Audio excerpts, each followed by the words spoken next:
हरे कृष्णा कृष्ण कृष्ण हरे हरे, हरे राम राम राम हरे हरे। तो हम लोग डिस्कस कर रहे थे कि हम सब प्रत्येक मानव अर्थात प्रत्येक जीव पर हमारे ग्रह नक्षत्रों का प्रभाव पड़ता है। तो मनुष्य का भाग्य उसके जन्म काल के ग्रह नक्षत्रों द्वारा निर्धारित होता है और विद्वान ज्योतिषी उसकी तथ्यपरक कुंडली तैयार करता है। हम लोग जानते हैं कि जो कोई शादी करने जाता है ना, पहले बोलते हैं कि कुंडली मैच हुआ कि नहीं, कुंडली मैच हुआ कि नहीं। ऐसा क्यों बोलते हैं? क्योंकि हमारे जीवन की सभी गतिविधियां कुंडली के आधार पर चलता है। तो अगर स्त्री अगर है आपका राक्षस कुल के और पति होगा ब्राह्मण कुल के, तो क्या होगा? वो रिश्ता ज्यादा दिन नहीं टिकेगा। खैर, कृष्ण भक्ति के लेवल में अगर दोनों आ जाते तब तो कोई प्रॉब्लम नहीं है, किंतु अगर कोई व्यक्ति कृष्ण भक्ति में नहीं आए और ग्रह नक्षत्रों का मिलन भी नहीं हुआ तो रिश्ता ज्यादा दिन टिकने वाला नहीं। हमारा रिश्ता ज्यादा दिन टिकने वाला नहीं। तो ये जो तथ्य है हमारे शास्त्रों में, हमारे ग्रंथों में विद्वान ज्योतिषियों द्वारा हम सबको ये चीज प्राप्त हुआ है। तो महाराज परीक्षित, ये जो एक विज्ञान है, क्या विज्ञान है माता जी एंड प्रभु जी? ज्योतिष क्या है? एक विज्ञान है, जिस विज्ञान के आधार पर हम लोग अपने जीवन के वर्तमान भूत भविष्य सब कुछ देख सकते हैं। जिससे आईना होता है। एक दूसरा एग्जांपल दिया जा सकता है, एक ट्रेन है, ट्रेन। तो ट्रेन कितने बजे छोड़ेगा, कितने बजे खुलेगा, कहाँ कहाँ पर रुकेगा?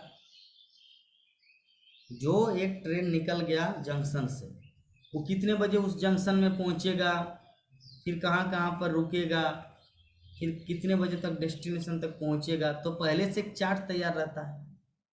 या इंटरनेट में वो सब चीज़ हम लोग देख पाते हैं। ठीक है, इंटरनेट के माध्यम से हम लोग वो सब चीज़ देख पाते हैं।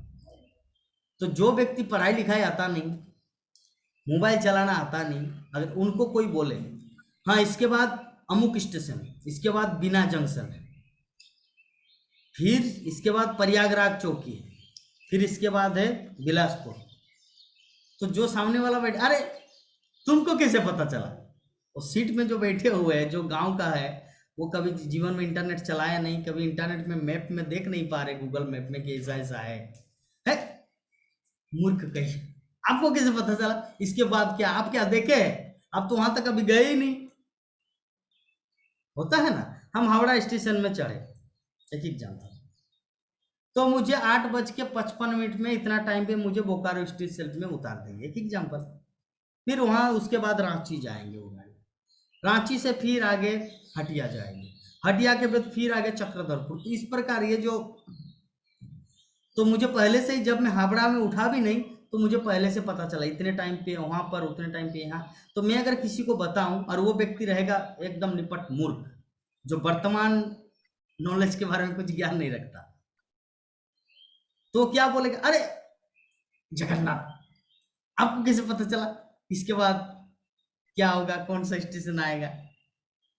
अरे भाई मुझे पता इसीलिए चल रहा है क्योंकि ये है ना शास्त्र, IRCTC पूरा दिखाई दे रहा है ना, ये पूरा दिखाई दे रहा है कि इसके बाद क्या है, गूगल मैप दिख रहे हैं ना। लेकिन अगर वो बोले मैं कोई मैप नहीं मानता, मैं कोई IRCTC नहीं मानता, मैं जब देखूंगा तब विश्वास करूंगा। तो ज्योतिष इस तरह है, हमारे जीवन में कहाँ पर कौन से, किसके बाद 11 साल में कौन सा स्टेशन में हम लोग उतरेंगे, फिर 15 साल के बाद कौन से जंक्शन में हम लोग चाय पीने के लिए उतरेंगे। हम लोग, हम नहीं, आप लोग भी नहीं, जो बाहर के लोग हैं। और 20 साल के बाद कौन सी पात्री या पुत्र या पात्र या गर्लफ्रेंड या बॉयफ्रेंड आएंगे, मिलेंगे, 2-3 साल के बाद कट ऑफ हो जाएंगे, धोखा दे देंगे, ये जहर पीने के लिए कोशिश करेगा, आत्महत्या के लिए जाएंगे, फिर उनका माता पिता उसको बुलाएंगे, आपको काम नहीं करना, ये सब घटना ये फिर 25 साल के बाद, फिर 30 साल के बाद उनका शादी होगा, फिर एक जंक्शन, फिर एक बच्चा होगा, वो एक जंक्शन, इस तरह पूरा डेस्टिनेशन हावड़ा टू मुंबई ये पूरा दूरी IRCTC पूरा चार्ट दे दी, इतने टाइम पे स्टेशन ये लाइक दैट। उसी प्रकार शास्त्रों में या नक्षत्रों में हमारे जीवन का, जब से हमारा जन्म हुआ, जब से ट्रेन छूटा है, जब से प्लेटफॉर्म से ट्रेन चालू हुआ है, तब से वो अल्टीमेट डेस्टिनेशन तक पूरा समय सारणी टाइम टेबल IRCTC के पास है। उसी प्रकार हमारे जीवन के प्रत्येक क्षण का खोज खबर शास्त्र ग्रंथों में है। तो ज्योतिष लोग उसको निकाल सकते हैं, जैसे जिसके पास मोबाइल है लेकिन ज्ञान नहीं है, जिसके पास ज्ञान है तब तो निकाल सकेंगे ना, हाँ इसके बाद दूसरा जंक्शन है, फिर उसके बाद वहां पे 2 मिनट के लिए गाड़ी रोकेगा, वो देख रहे हैं वो शास्त्रों के माध्यम से। तो शास्त्रों में सब कुछ है। तो ज्योतिष क्या है? एक शास्त्र है। तो वर्तमान में जो हम सबको जो ज्योतिष पढ़ाते हैं या पैसा कमाते हैं, वो ज्योतिष सही नहीं है। और असली ज्योतिष तो सूर्य सिद्धांत नामक, जो श्रील भक्ति सिद्धांत सरस्वती ठाकुर एक किताब लिखे हैं, उसके आधार पर अगर कोई व्यक्ति बोले तो सटीक ज्योतिष है। तो हम लोग को ज्योतिष नहीं दिखाना है, क्योंकि कृष्ण भक्ति ज्योतिष में लिखा नहीं रहता। एग्जाम्पल इसको कैसे समझे? चलिए ट्रेन का उदाहरण पुनः देते हैं। ट्रेन इतने बजे इतने टाइम में स्टेशन में उतरेगा। नया माता जी ध्यान से सुनिए, ट्रेन इतने बजे छोड़ेगा हावड़ा स्टेशन से, बोकारो स्टील सिटी इतने बजे पहुंचेगा, रांची स्टेशन इतने बजे पहुंचेगा। तो ट्रेन या IRCTC में ये नहीं लिखा है कि जगन्नाथ देवदास इतने बजे उस स्टेशन में उतर के पानी का बोतल पानी भरेगा, या एक नया रियल नीर एक बोतल खरीदेगा, यहाँ पर फल खाएंगे या सीट में बैठ के प्रसाद पाएगा। ये IRCTC को पता नहीं है। IRCTC को पता है कि ये ट्रेन इतने बजे यहाँ पे 1 मिनट रुकेगा, यहाँ पे 2 मिनट रुकेगा। तो हमारे पिछले जीवन का जो पूरा कर्म फल जो है ना, वो सब ज्योतिष बता दिया है, या बता शास्त्रों में सब कुछ उल्लेख है कि कितने दिन बाद हमारा एक्सीडेंट होगा, कितने दिन बाद हमारा विवाह होगा, कितने दिन बाद विवाह ऑटोमेटिक विच्छेद हो जाएगा, कितने दिन बाद हम लोग मरेंगे, सब कुछ शास्त्रों में दिया गया है। लेकिन शास्त्रों में ज्योतिष में ये चीज लिखा नहीं रहता कि कितने दिन बाद ये इस्कॉन डिवोटी से मिलेगा, कितने दिन बाद प्रभुपाद का भगवत गीता पढ़ेगा, फिर वो भक्ति जीवन को ग्रहण करेंगे। शास्त्रों में ज्योतिष में व्यक्ति के जीवन में ये घटना नहीं लिखा रहता। समझा दिया? एग्जाम्पल समझ गए कि ट्रेन का टाइम टेबल में वो उतने टाइम पे 5:29:67 में स्टेशन में उतरेगा, लेकिन नेहा माता जी वहां पर एक केला, 1 दर्जन केला लेंगे या 1 किलो एप्पल लेंगे, वो चीज का उल्लेख IRCTC नहीं दे सकता। उसी प्रकार हमारे जीवन में कृष्ण भक्ति कब आएगा, कब हम लोग कृष्ण भक्ति ग्रहण करेंगे, वो चीज का उल्लेख। समझ गए? पूरा क्लियर एवरीथिंग। तो कृष्ण भक्ति हमारे हाथों में है, कृष्ण भक्ति हमारे किस्मत से नहीं है। IRCTC अपने ट्रेन टाइम पे पहुंचाएगा। IRCTC ये नहीं बोले उतरो जाओ पानी भर के आओ। मैं बोला ना मैं यहाँ पे उतर गया, ट्रेन क्या बोलेगा आपको? उसी प्रकार किस्मत कभी नहीं बोलेगा तू कृष्ण भक्ति कर, हम लोग को खुद को करना पड़ेगा।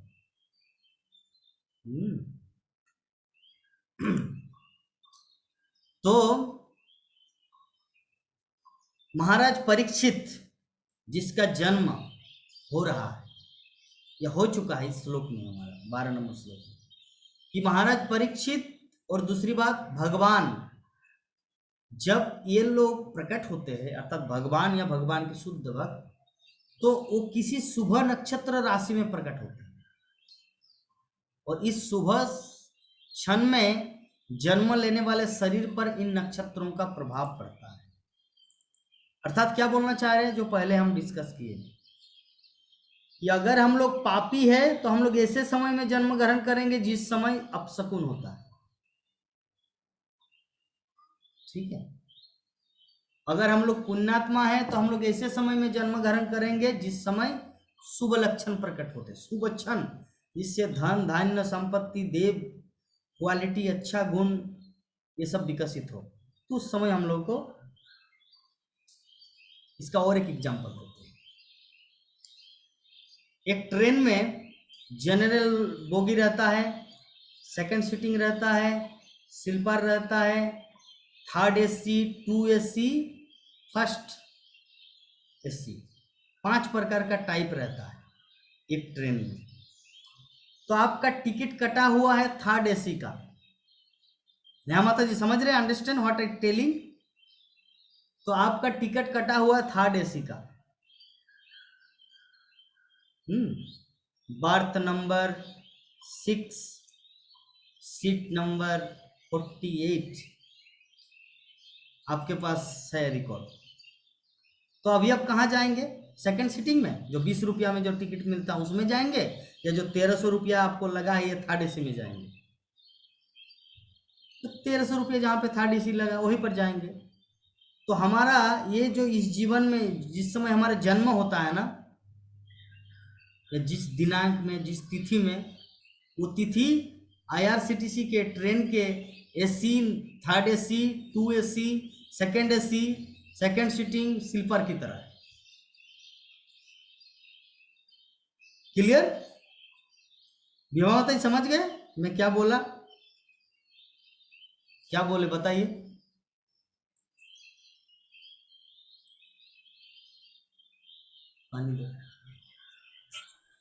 बोलिए। जैसे ट्रेन में, हरे कृष्ण, जैसे ट्रेन में हम लोग सीट रिजर्व करते हैं एसी में या 2 टावर फर्स्ट क्लास का एसी, उसी तरह से हमारा जो हम जब जन्म लेते हैं तो हमारा भाग्य में भी क्या है वो निश्चित रहता है कि हाँ, हमको क्या करना है। लेकिन कृष्ण भक्ति वैसा नहीं है, उसके लिए हमको अपने करना पड़ता है। नहीं वो तो है, वो तो पहले वाला। अभी जो मैं वर्णन किया, आप कुछ सामान लाने के लिए गए इसलिए आप सुनाई नहीं दिए, फिर से बता रहा हूँ। जैसे हमारे किस्मत में हम लोग धनी परिवार में जन्म लेंगे, या अच्छा ज्ञानवान व्यक्ति बनेंगे, या राक्षस टाइप के होंगे, या असुर प्रवृत्ति के बनेंगे, या क्रोधी टाइप के होंगे, तो ये सब कुछ डिपेंड करता है समय के अनुसार। अगर हमारा जन्म ब्रह्म मुहूर्त के समय होगा तो हम लोग शांत स्वभाव के रहेंगे। अगर हमारा जन्म रात्रि 12 बजे होंगे तो हम लोग तमोगुनी टाइप के, सब समय निद्रा, सब समय नींद चाहेगा, सब वो अज्ञानी, कुछ दिमाग नहीं रहेगा। तो ये जो पार्टिकुलर समय, तो क्या समय के कारण हुआ या पिछले जीवन के कर्म के अनुसार हुआ? पिछले जीवन के कर्म के अनुसार हुआ। तो पिछले जीवन के जो कर्म है वो है रियल, वो है मुख्य, और ये जो समय में जो जन्म ले रहे वो है गौण, वो है सेकेंडरी। कहने का मतलब नंद किशोर माता जी समझ, बहुत फिलोसॉफिकल चीज है, अंडरस्टैंड करना, ठीक है।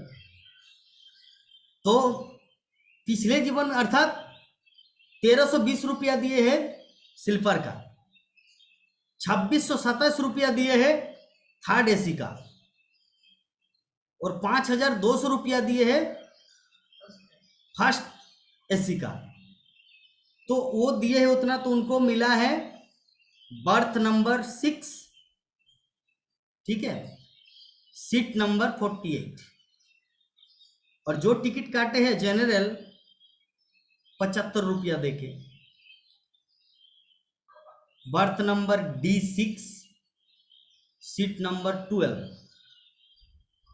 तो ये जो 12 सीट नंबर जिसको मिला है, PNR स्टेटस जो चेक किए, तो वो क्या फर्स्ट एसी में जा पाएगा? नहीं। और जिसके पास फर्स्ट एसी का जो नंबर है, PNR seat number, birth number, वो क्या जनरल में आ पाएगा? नहीं। यद्यपि उनके पास बहुत ज्यादा पैसा देके 5,000 रुपया देके टिकट काटे, लेकिन फिर भी यहाँ पे अलाउ नहीं है। 75 रुपये वाला सीट में उनके अलाउ नहीं है। उसी प्रकार अगर हम लोग पुण्यवान हैं, पिछले जीवन में अच्छे कुछ कर्म किए हैं, तो हमारा जन्म भी उसी समय में होगा जिस समय देवी गुणावली प्रकट हो।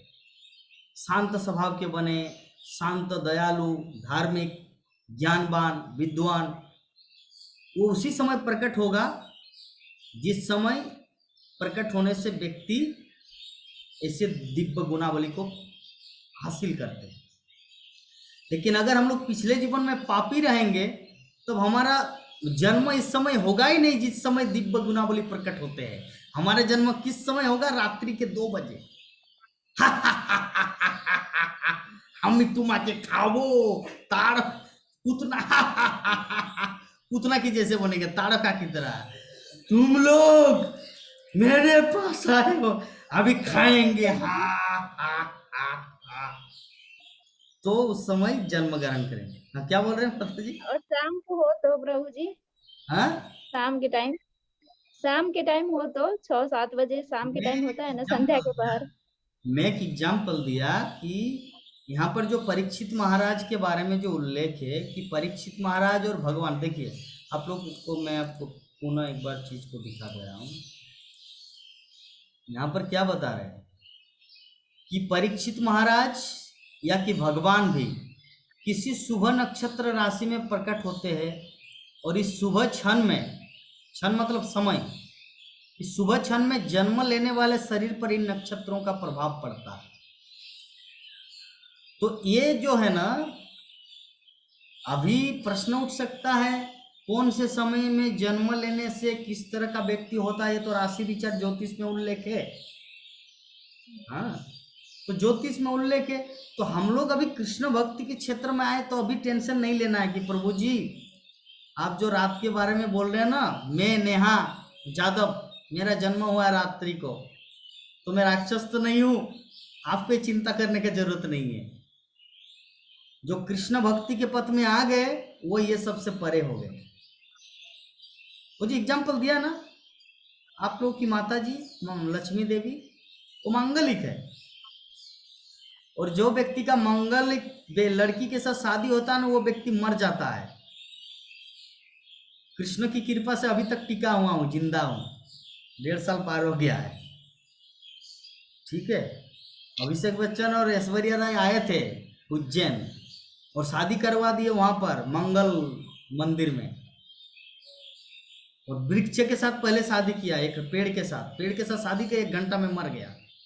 हमारा तो 1.5 साल पार हो गया है। ठीक है, तो कृष्ण भक्ति के क्षेत्र में ये सब मांगलिक दोषा ये सब काम नहीं करते, क्योंकि जो व्यक्ति कृष्ण भक्ति के आश्रय में भगवान श्री कृष्ण जो अखिल विश्व ब्रह्मांड के मालिक है, उसकी चरणों में जो कोई डेडिकेट किया अपने लाइफ को, तो उसको चिंता करने का कोई जरूरत है? अरे ठीक है, मारो भी राखो भी, जो इच्छा तुम्हारा, मारना है तो मारो। हम कहाँ माना करते हैं कि कृष्ण मुझे नहीं मारना, मेरा अभी अकाउंट में बहुत सारा रुपया है, अभी तक जमीन का रजिस्ट्री नहीं हुआ है। ऐसा तो नहीं करते भक्तगण। ठीक है, अगर आपको मारने की इच्छा तो ठीक है, मारो भी राखो भी, जो इच्छा था। गोपियों ने क्या कहा? अश्लिष्वा पादरतांग किनष्ट मांग, हे कृष्ण आप मुझे लात मारो या अपने हृदय से आलिंगन करो, दोनों में आपकी स्वतंत्रता है, हम कुछ नहीं बोलेंगे। अगर लात मारना है तो मार दो, कौन आपको माना कर, और आलिंगन करना है तो कर लो, हम लोग तैयार हैं। तो ये गोपियों का भाव। ठीक है, इसीलिए चिंता करने का जरूरत नहीं है। मैं अपना एग्जाम्पल देके समझा दिया ना, और चिंता है कुछ? हाँ, तो तो भगवान जब इस संसार में प्रकट होते हैं तो उसको क्या बोलते हैं? जयंती, राम नवमी, हनुमान जयंती, जन्माष्टमी, राधाष्टमी, गौर पूर्णिमा। जयंती मतलब जन्म ग्रहण करना, लेकिन जयंती शब्द मनुष्य पे भी लागू होता है, इसीलिए भगवान को आविर्भाव कहा जाता है। बोलते हैं ना, गांधी जयंती है आज। हम्म। हनुमान जयंती ठीक है, ये लागू है। इस प्रकार हम लोग समझ गए कि हमारे जीवन में जो कुछ होता है प्रकृति के नियम में सब कुछ लिखा हुआ है, तो हम लोग को उधर ध्यान नहीं देना है, जस्ट आगे बढ़ के जाना है। जैसे एक दूसरा एग्जांपल देते हैं। एक रोड है, जीटी रोड, और हम लोग मोटरसाइकिल में हैं। तो हम लोग जब आगे जाएंगे गाड़ी चला के, तो हम लोग रोड के नीचे कौन से पत्थर से गुटी बनाया, आड़ कतला दिए है, या सीमेंट का, या जीटी रोड, या पीसीसी रोड, वो देखेंगे, या अपना गाड़ी का मीटर या अपना ब्रेक देख के चलाएंगे? कौन सा? बोलिए माता जी, यहाँ माता जी, कौन सा करेंगे? हम अपने गाड़ी में ध्यान रखेंगे, रोड पे ध्यान रखेंगे? गाड़ी पे। गाड़ी पे ध्यान रखेंगे। तो सिर्फ रोड जो है ना हमारा किस्मत है, और गाड़ी जो है ना हमारा जीवन सफर है। ठीक है, तो जीवन सफर पे ध्यान देना चाहिए, किस्मत पे नहीं। ठीक है। तो यहाँ पर बोला जा रहा है कि जिस प्रकार किसी प्रतिष्ठित व्यक्ति का स्वागत उचित स्थान तथा उचित समय पर किया जाता है, उसी प्रकार भगवान द्वारा विशेष रूप से सुरक्षित महाराज परीक्षित जैसे व्यक्ति के स्वागतार्थ ऐसा उपयुक्त क्षण चुना गया था जब सारे शुभ ग्रह एकत्र होकर राजा पर अपना प्रभाव डाल सके।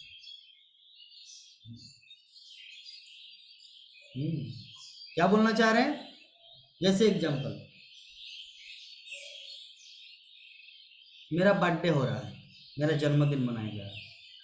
तो जन्मदिन में राष्ट्रपति भी आए हैं, प्रधानमंत्री भी आए हैं, मुख्यमंत्री भी आए, राज्यपाल भी आए हैं, नेपाल सरकार भी आएंगे, भूटान सरकार भी आए हैं, अमेरिकन सरकार, सभी आए हैं। मेरा जन्मदिन मनाया जा रहा है। तो लोग क्या करेंगे कि 200 रुपया खाम में भर के देंगे, या अच्छा अच्छा गिफ्ट लेके आएंगे? बोलिए बोलिए। अपने लेवल अनुसार गिफ्ट लेके आएंगे।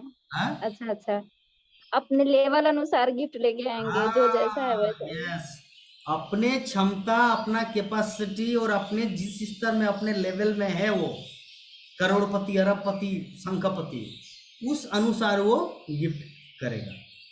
ऐसा नहीं कि 200 रुपये 151 रुपया वक्त में डाल दिया, लो आपके जन्मदिन में आके खाए चल। ऐसा करेंगे नंद किशोर माता जी? नहीं करेंगे ना। उसी प्रकार परीक्षित महाराज का जब जन्म हुआ तो बहुत सारे नक्षत्र एक साथ प्रकट हुए। तो जब एक साथ सुंदर सुंदर अच्छे अच्छे नक्षत्र प्रकट हुए तो समस्त कृपा भी लाभ किए। ठीक है, सभी कृपा लाभ किए। और ऐसे समय में जब सभी नक्षत्र एक साथ प्रकट है और शुभ नक्षत्र, उस समय परीक्षित महाराज का जन्म हुआ है। उस समय परीक्षित महाराज का जन्म। तो ये जो इस तरह का जन्म जो हुआ, क्यों हुआ? क्योंकि ये श्रीमद् भागवत के महानायक कहलाए। ऐसे व्यक्ति का जन्म हुआ, ऐसे तो नक्षत्रों का ये जो संयोग है मनुष्य की इच्छा से उत्पन्न नहीं किया जा सकता, अपितु परमेश्वर भगवान श्री कृष्ण की महती व्यवस्था का प्रबंध होता है। हम लोग चाहेंगे इसे तो होगा। प्रभु जी मुझे जमुना माता जी बनना है। क्यों? क्योंकि जो गोविंदमादि पुरुषोत्तम होता है ना मंदिर में, मैं भी उस तरह फेमस बनना चाहता हूँ। मैं भी नेहा यादव क्या कम है, मैं भी बन। तो अगर ऐसा कोई व्यक्ति सोचे तो क्या संभव है? हमारे विवाह माता सोचे प्रभु जी मैं भी अनुसुईया माता जी की तरह बनूंगी। बोले क्यों? क्योंकि मैं सीता माता को ज्ञान दूं। तो मैं बोला तो इससे क्या होगा? एक्चुअली वो लोग जो इस संसार में आए ना, सब भगवान की कृपा से आए, भगवान की महती कृपा, एक व्यवस्था के अनुसार। और हम सब जो इस संसार में आए हैं ना, क्या हम लोग 100% पूरा श्योर है, प्योर है कि हम लोग अपनी इंद्रिय तृप्ति की इच्छा पूरी नहीं करते? क्या कॉन्फर्म दे सकते हम लोग? नहीं। लेकिन वो सब जो है ना कितना डेडिकेट, परीक्षित महाराज को देखिए ना, जस्ट महाराज बोल दिए, श्रृंगी ऋषि बोल दिए कि तुमको मरना है 7 दिन के अंदर। चाहते तो और कुछ दिन भोग कर सकते थे, क्या उनकी बात को वो टाले? नहीं, जाके मरे। तो ये है, इसी को कहा जाता है भगवान की प्रबंध, भगवान का व्यवस्था। हमारे लिए थोड़ा सा कोई बाधा आ जाते हैं ना कि जगन्नाथ प्रभु के क्लास में ज्वाइन नहीं करना आज से, बस बंद हो गया, बस खलास, एवरीथिंग इज फिनिश। लेकिन परीक्षित महाराज के जीवन में, सीता माता के जीवन में कितना कुछ घटनाएं घटे, क्या वो भगवान की भक्ति करना छोड़े? सीता माता को तो त्याग दिए, 2 बच्चे की माँ बनने वाली है, गर्भवती है, और त्याग दिए, वन में भटका दिया, वन में जाके रहो। क्या सीता माता कुछ प्रतिवाद किए? नहीं नहीं नहीं, मैं नहीं ऐसा कर सकता, मैं कहाँ जाऊँ, कम से कम कॉलोनी तो बना दीजिए बोकारो सिटी के अंदर, वहां पे रहूं। क्या आप सीता माता ऐसा बोले? नहीं। तो ये है सेक्रीफाइस, ये है त्याग। तो जब तक किसी के अंदर त्याग नहीं होगा तब तक वो महान नहीं कहलाएंगे। तो जितने सारे परीक्षित महाराज, ध्रुव महाराज, प्रहलाद महाराज, सीता देवी, अम्बरीश महाराज, ये जितने सारे महान महान नायक है ना, ये सभी भगवान की व्यवस्था से है। और हम सब जो है ना, भगवान की पूरी व्यवस्था से नहीं है।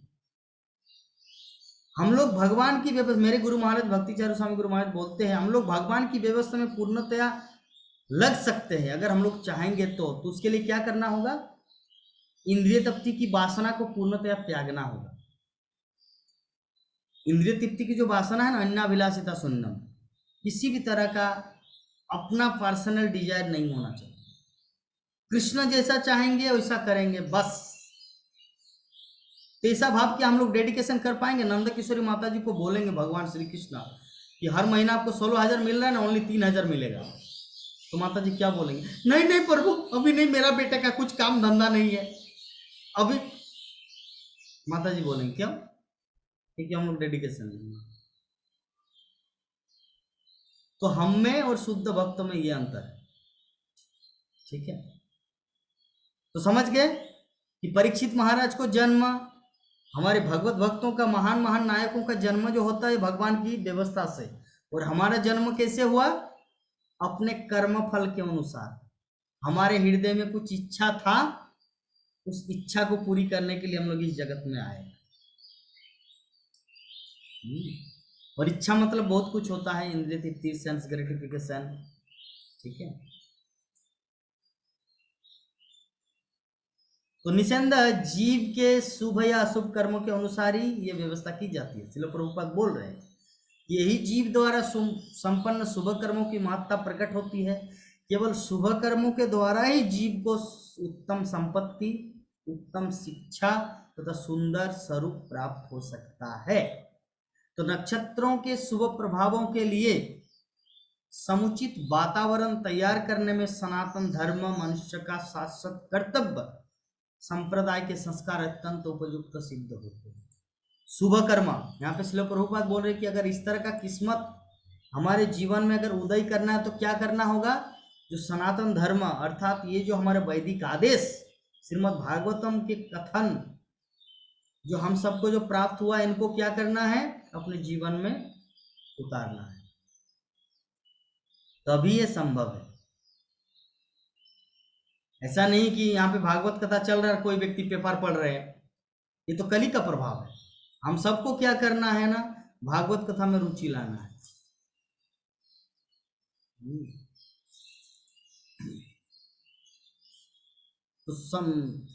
तो समझ गए कि उच्च वर्ण अर्थात ब्राह्मण के लिए क्या संस्तुत है? गर्भाधान संस्कार समस्त शुभ कर्मों का शुभारंभ है, जिससे मानव समाज में अत्यंत पवित्र तथा बुद्धिमान श्रेणी के मनुष्य उत्पन्न होते हैं। उत्तम तथा योग्य जनता के द्वारा ही विश्व में शांति तथा समृद्धि आएगी और अवांछित तथा विषय भोग में लिप्त रहने वाली अयोग्य प्रजा से अशांति फैलेगी और ये संसार नरक बना रहेगा। तो यहाँ पे श्रील प्रभुपाद जो हमारे लिए जो अल्टीमेट जो डिसीजन अर्थात निर्देश दिए, वो क्या है? वो यही है कि गर्भाधान संस्कार, 10 प्रकार का संस्कार होता है, उनमें से एक गर्भाधान संस्कार, अर्थात अगर कोई पुत्र बच्चे पैदा करने की इच्छुक है तो उनको पहले 50 माला जप करना पड़ता है, उसके बाद नारी के साथ सहवास करना पड़ता है, अन्यथा वो पुत्र हिरण्यकशिपु और हिरण्यक्ष की तरह होगा। तो जब तक माता पिता धार्मिक न हो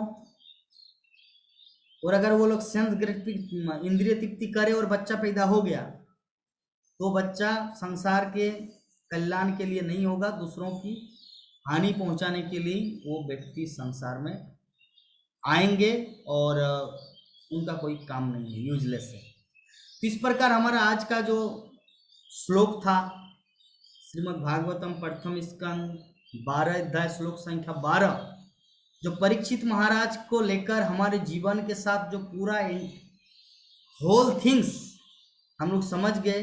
इस संबंध में अगर किसी भक्त के हृदय में किसी भी तरह का कुछ प्रश्न हो, any Curie, any confusion, any question, आप लोग पूछ सकते हैं। क्लेरिफाई करने के लिए हमारे पास 10 मिनट समय है, उसके बाद हम लोग कथा को विराम देंगे। हरे कृष्ण।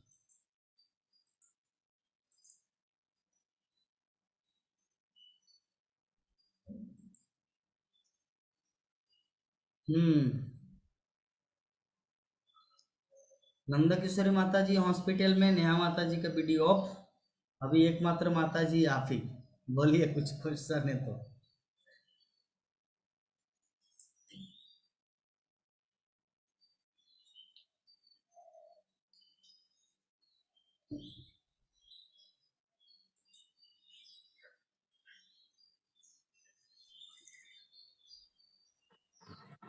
तेल काहे महंगा हो गया? बोलिए माता जी। हरे कृष्ण प्रभु जी। हरे कृष्ण।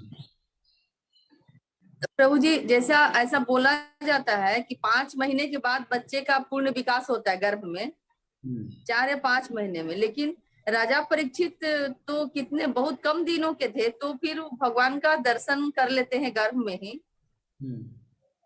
तो मतलब कम दिन में ही उनका पूरा विकास हो गया था तभी ना? नहीं, भगवान का दर्शन तो प्रत्येक जीव करता गर्भ में, हम भी किए थे, आप भी किए थे। तो प्रभु जी प्रत्येक जीव तो करता है गर्भ में, परंतु उसको तो याद नहीं रहता है ना। लेकिन ये परीक्षित जी महाराज तो कब ये चर्चा कर रहे हैं कि भगवान का जो ये स्वरूप को दर्शन किए, तो इसको कब और किसको बता रहे हैं? माने जन्म के बाद बता रहे हैं कि गर्भ क्या ही ये बता रहे हैं? कैसे? परीक्षित महाराज किसी को नहीं बता रहे हैं, ये हमारे ऋषि मुनि परीक्षित महाराज उत्तरा के गर्भ में क्या कुछ हो रहा दिव्य दृष्टि से देख रहे हैं। वेदव्यास ये सब चीज लिखे हैं, है ना। सूत गोस्वामी शौनक आदि ऋषियों को ये चीज बता रहे हैं। हाँ, तो वेदव्यास को पूरा पता चल गया, वो इन्होंने 18,000 श्लोकों में सब कुछ लिखे है। तो परीक्षित महाराज ना सुखदेव गोस्वामी को बता रहे, न अपने ताऊ को अर्थात युधिष्ठिर महाराज को बता रहे, ना किसी को बोल रहे, नहीं।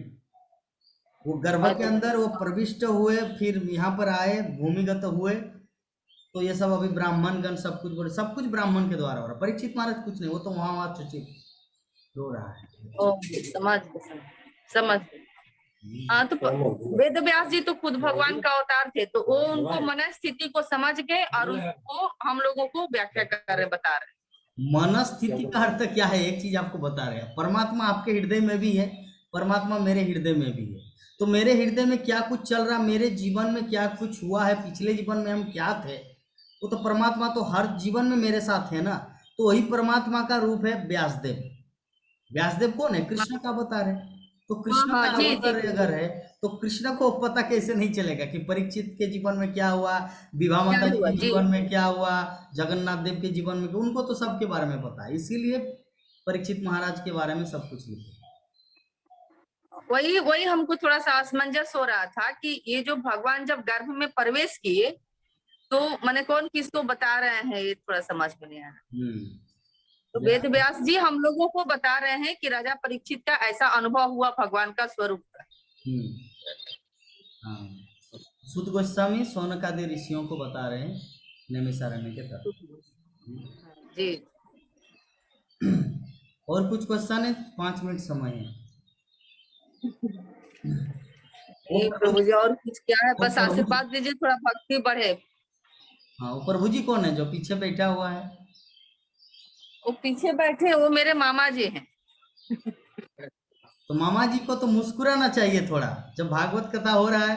मामा जी तो पूरी तरह से एकदम सीरियस, मतलब पता नहीं कौन से दुनिया अखंड में। ज्योति पढ़ रहे थे प्रभु जी, अखंड ज्योति है। नहीं, एक ठो किताब पढ़ रहे थे तो इसीलिए वो। अखंड ज्योति था, उन्हें देख रहे थे।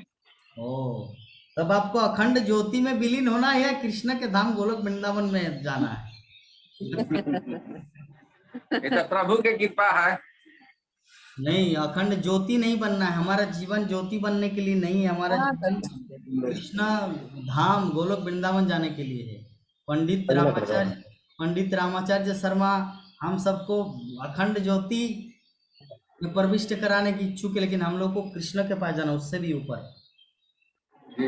हाँ, जिसके पास जो जो क्वालिटी है वही व्यक्ति वो उतना ही देंगे ना। रामचरितमानस में तुलसीदास जी के पास जो है राम भक्ति देना, दूसरों को राम भक्ति देंगे। व्यासदेव के पास जाएंगे वो कृष्ण भक्ति देंगे। कृष्णदास कविराज गोस्वामी के पास जाएंगे तो गौरांग महाप्रभु की भक्ति देंगे।